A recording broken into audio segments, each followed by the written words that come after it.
انتهى اللقاء فوز مستحق لصالح نادي الزمالك. الف مبروك نادي الزمالك، الف مبروك الجهاز الفني، الف مبروك المستشار مرتضى منصور ومجلس اداره نادي الزمالك. كارتيرون تفوق بشكل كبير جدا على فايلر النهارده الحقيقه ابتدى بدايه خاطئه، جه يصلح في نص المباراه، كانت الامور صعبه جدا، ومكاسب بالجمله النهارده لكارتيرون، ودفع ايضا باسامه فيصل اللي عمل الحقيقه يعني اداء جيد جدا.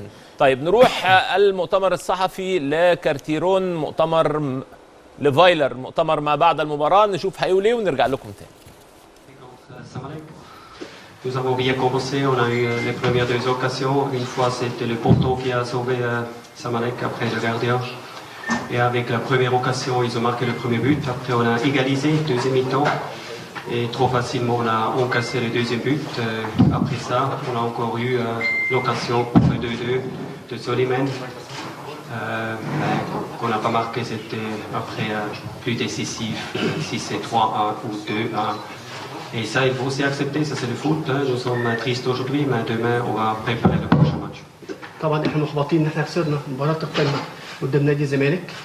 بدانا احنا لعبنا كوره كويس في الاول واهدرنا كوره جت في العارضه من بادجي، بعد كده هم سجلوا الجون الاولاني بتاعهم، بعد كده فضل الوضع كده، كان عندنا يعني الجون بتاعنا التعادل جبناه في الشوط الثاني، بعد كده الزمالك جاب جون ثاني فتقدم بيه، وطبعا مش هيفرق 2-1 من 3-1، واحنا جت فرصه للوليد لما كانت النتيجه 2-1 ان احنا نتعادل وضيعها، وفي الاخر خلصت. ده جزء من كره القدم، احنا طبعا في حاله حزن، بس لازم نحضر الماتشات الجايه وخلاص نقلب الصفحه.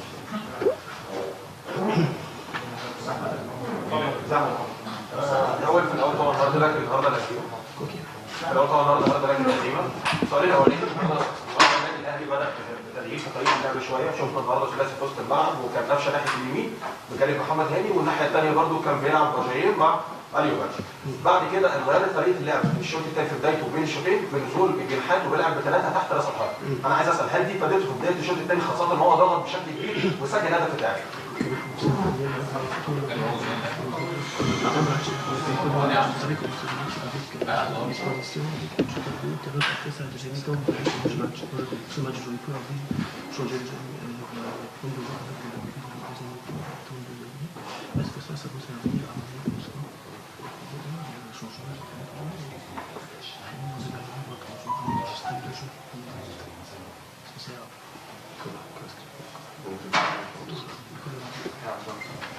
Alors si on est mené 1-0, c'est clair qu'on fait des pensées, qu'est-ce qu'on peut faire, que l'équipe peut jouer plus offensif, qui a la possibilité d'égaliser. On a plusieurs pensées et moi je ne peux pas vous dire tous les pensées en détail, mais je pense qu'on a quand même poussé la deuxième mi-temps, on a aussi égalisé. Oui, mais c'est clair, hein, si on était mené 1-0, il faut faire quelque chose. السؤال في ايجاز انه كانت بتلعب طريقه لعب في الشوط الاولاني وغيرتها في الشوط الثاني، لعبت 4-3-3. يا ترى ده عشان ايه؟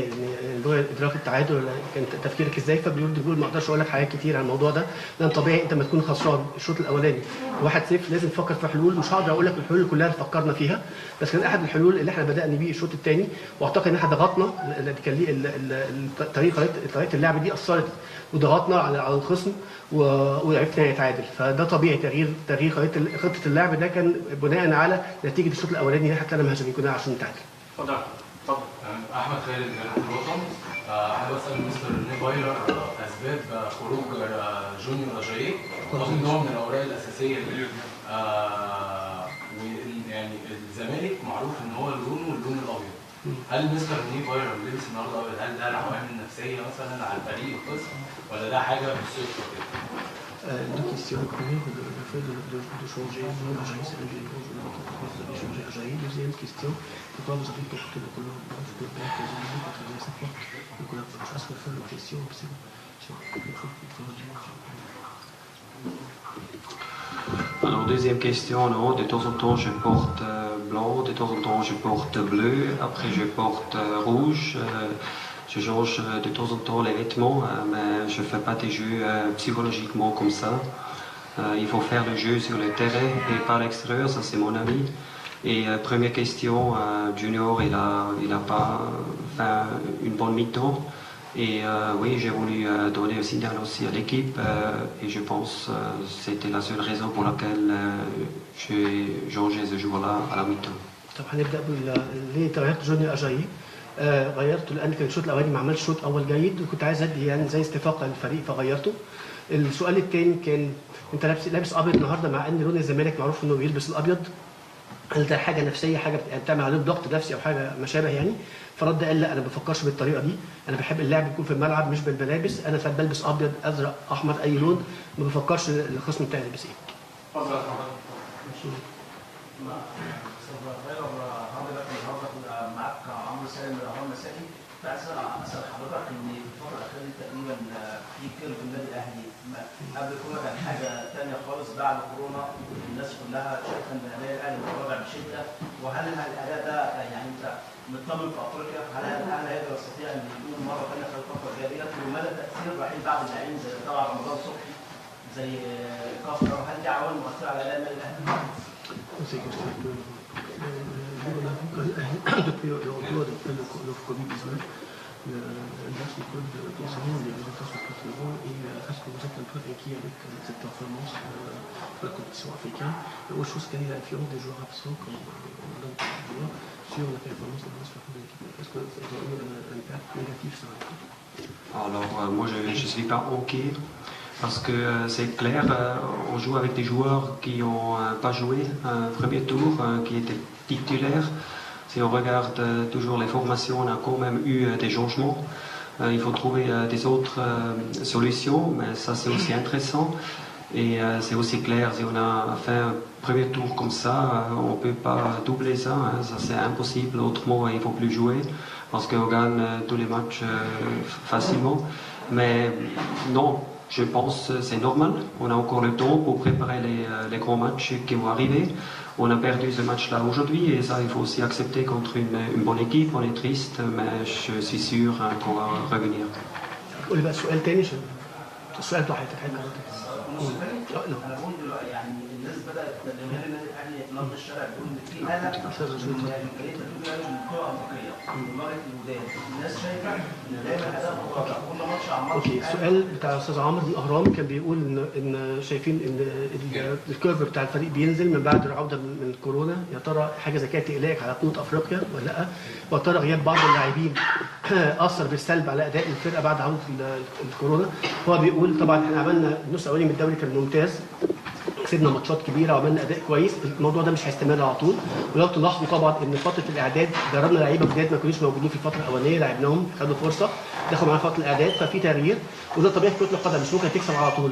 انا مش قلقان من بطوله افريقيا، اللعيبه هتاخد وقت وهتاخد ثقه وهتأدي كويس، انا مش قلقان من بطوله افريقيا.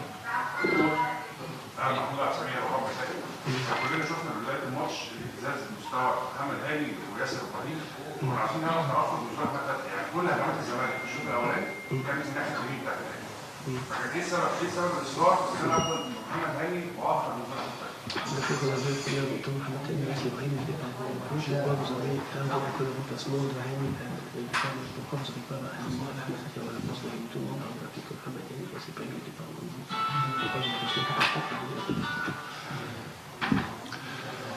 Il ne faut pas toujours réagir. Hein. Si un joueur a des actions qui sont peut-être pas extraordinaires, hein, parce que si on réagit tout le temps, hein, il faut changer peut-être 5 joueurs par mi-temps. Hein. Ça, c'est un jeu qu'on fait aussi des erreurs. Hein. C'est aussi pas interdit de faire des erreurs de temps en temps. Avec des erreurs qu'on fait, on peut aussi apprendre quelque chose, on peut progresser son niveau. Et les joueurs, ils doivent aussi vivre avec des erreurs qu'ils ont faites. Il faut donner une réaction pendant le match. Et je ne vais pas tout le temps changer si on a des joueurs qui ont une action qui n'est pas extraordinaire. مش هقدر احاسب. هو طب بيقول ليه اخرت تغيير فتحي وكان محمد هاني وياسر ابراهيم كان اداؤهم مش مقنع قوي، ليه ما حصلش تغيير؟ فهو بيقول ان مش كل لعيب ما يوفقش هغيره، يعني مش لازم تحكم بالقطعه، لازم تديله فرصته لان ده طبيعي، الخطا جزء من لعبه كره القدم وده المفروض نقبله، فلازم تديله فرصه ولازم يتعلم، هو يتعلم من اخطائه دي بعد كده، لكن مش معنى كل لعيب هيخطأ هغيره، مش هينفع. اخر سؤال عليك.